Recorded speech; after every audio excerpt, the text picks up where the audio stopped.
Kadrun berkedok pengamat serang dan fitnah keji PJ Heru, pelarangan PKL jualan di CFD Sudirman Tamrin karena bela kepentingan konglomerat. Dasar dungu, otak kadal kebalik ya gini. Karena kalau misalnya pedagang itu sampai menghalangi jalan kan juga agak mengganggu bagi pejalan-pejalan yang mau olahraga juga kan. Tapi kalau misalnya dia tidak mengganggu jalan, tidak sampai menutup di jalan, oke-oke aja. Saya mendukung aja sih Mbak, soalnya kan di sini kan tempatnya lumayan rame, stasiun juga kan. Kalau misalkan ada pedagang di sini kan otomatis orang pada kesini semua. Jadi nanti ya bakal berhimpit-himpitan gitu. Menurut aku sih setuju, soalnya sebenarnya pedagang kan perlu juga ya untuk kayak beli-beli gitu kan seru ya. Tapi kayak untuk di sini kayaknya agak ngerusak pemandangan juga sih dan ngehalangin jalan juga gitu menurut aku.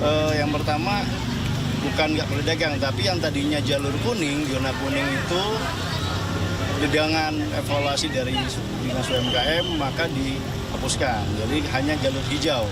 Jalur hijau itu ada 10 titik jalan yang memang diperbolehkan. Karena biar bagaimanapun kan trotoar tetap sesuai dengan fungsinya sebagai untuk pengguna pejalan kaki. Saat ini juga sudah ada Satpol PP, Dinas Perhubungan, kemudian juga Dinas Lingkungan Hidup begitu yang hadir ataupun juga turut mengamankan dan menertibkan situasi di sekitar Jalan Jenderal Sudirman hingga Tamrin untuk kegiatan Car Free Day atau Hari Bebas Kendaraan Bermotor dari pukul 6 pagi hingga pukul 10 pagi nanti. Pengamat kebijakan publik Kikin Praginanto mengungkapkan tujuan tersembunyi pemerintahan PJ Gubernur Heru untuk melarang pedagang kaki lima berjualan di Hari Bebas Kendaraan Bermotor atau HBKB atau yang lebih dikenal dengan sebutan Car Free Day di Jalan Sudirman Tamrin. Menurut pendapatnya, pemerintah Heru Budi kemungkinan melarang PKL berjualan di Sudirman Tamrin agar peserta CFD berpindah haluan kepada kuliner milik konglomerat seperti KFC, McD, Starbucks, Dunkin Donuts, dan lain sebagainya. Sebelumnya, Pemprov Jakarta melalui Dinas Perindustrian Perdagangan Koperasi Usaha Kecil dan Menengah menetapkan zona merah pedagang pada HBKB di sepanjang Jalan Sudirman Tamrin Minggu 12 Februari. Kepala Dinas PPUKM DKI Jakarta Elizabeth Ratu Rante mengatakan hal tersebut bertujuan untuk memberikan kenyamanan bagi masyarakat dalam melakukan aktivitas olahraga di saat HBKB di ruas Jalan Sudirman Tamrin, agar tidak terganggu oleh keberadaan para pedagang. Secara lebih lanjut, para pedagang diperbolehkan berjualan hanya pada zona hijau yang sudah ditetapkan. Adapun lokasi untuk zona hijau adalah Jalan Sunda, Jalan Kebon Kacang, Jalan Sumeneb, Jalan Pamekasan, Jalan Purworejo, Jalan Blora, Jalan Teluk Betung, Jalan Galunggung, Jalan Karet Pasar Baru 3, dan Jalan Kebon Sirih. Jika melihat peraturan yang ada, memang Pemprov Jakarta menyediakan tempat khusus bagi para pedagang kaki lima atau PKL. Tujuan seperti yang dikatakan adalah agar orang-orang yang sedang berolahraga yang ada di CFD tidak terganggu dengan adanya para pedagang kaki lima yang berjualan secara sembarangan. Makanya, pemerintah Jakarta menyediakan tempat khusus tersebut agar rapi dan tertata.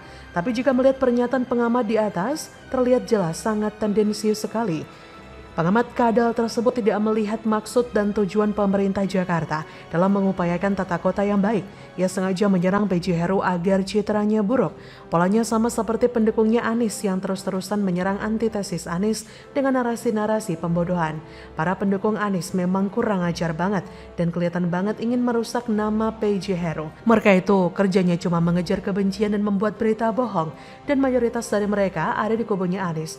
Mereka harus diserang karena fitnahan mereka jika didiamkan akan menjadi besar.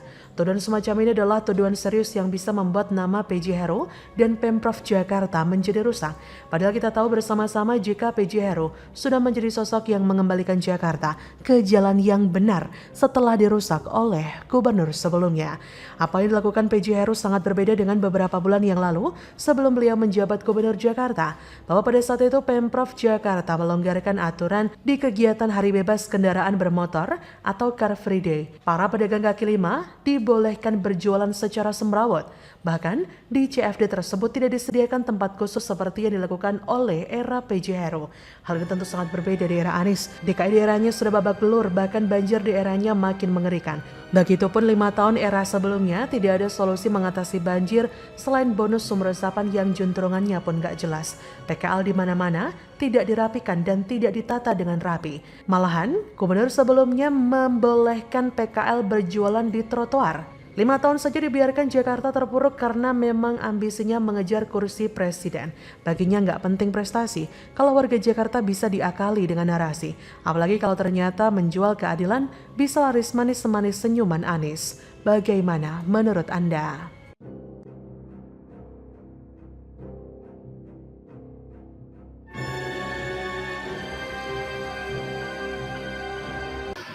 Terserah kamu mau memilih aku atau tidak. Kamu jangan bantah.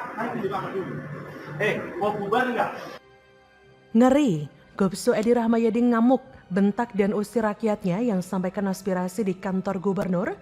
Saya gubernurnya, saya usir kalian.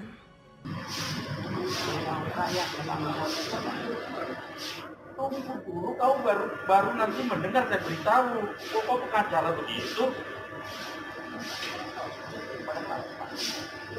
Ini kantor umum.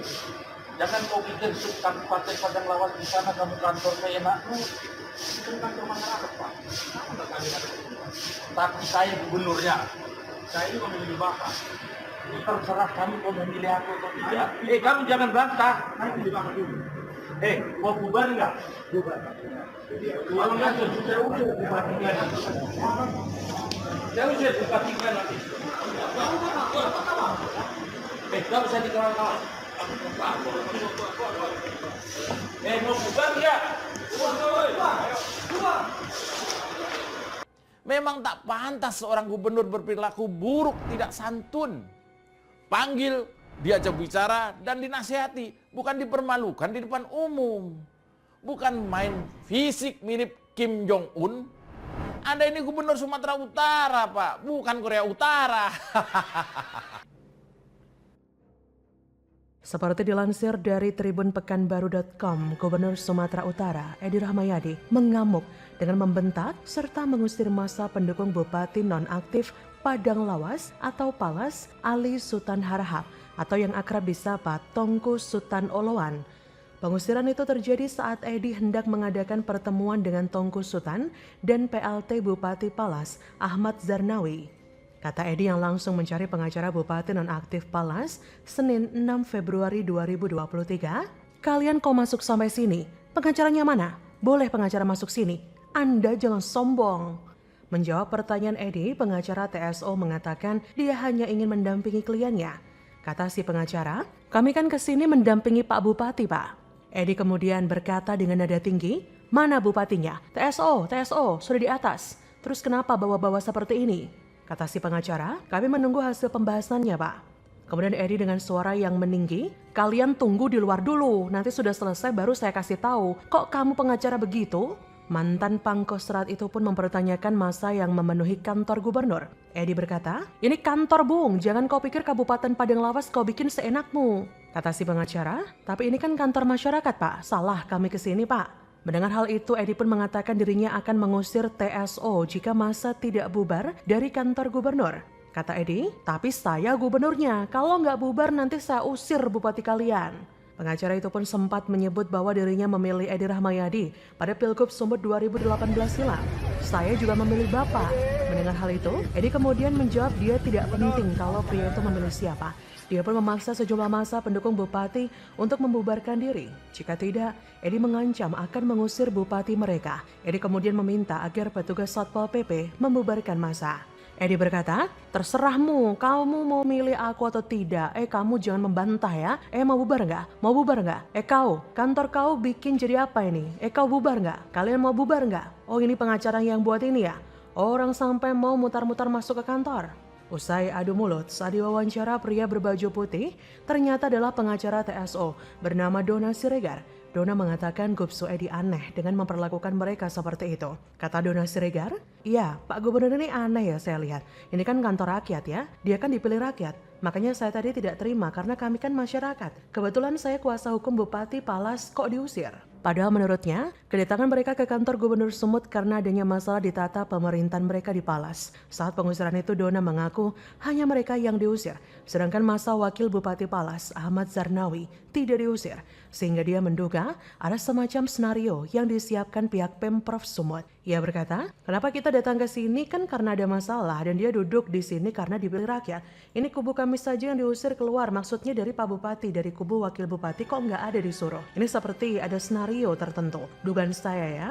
Sebelumnya diberitakan Bupati Palas TSO dinonaktifkan sejak Mei 2021 karena sakit. Ia kemudian digantikan oleh Wakil Bupati Ahmad Zarnawi sebagai pelaksana tugas Bupati berdasarkan hasil pemeriksaan kesehatan TSO dan didukung oleh Surat Dirjen Otda Kemendagri. Nah, terkait pengangkatan PLT ini, TSO sempat menggugat Gubernur Edi ke Pengadilan Tata Usaha Negara pada Juni 2022. Terakhir, TSO dikabarkan sudah sehat kembali dan Kemendagri mengeluarkan surat rekomendasi pengangkatannya kembali sebagai Bupati Palas yang tercantum dalam surat bernomor 100.2.1.3/8591/Otda tertanggal 29 November 2022. Bagaimana menurut Anda?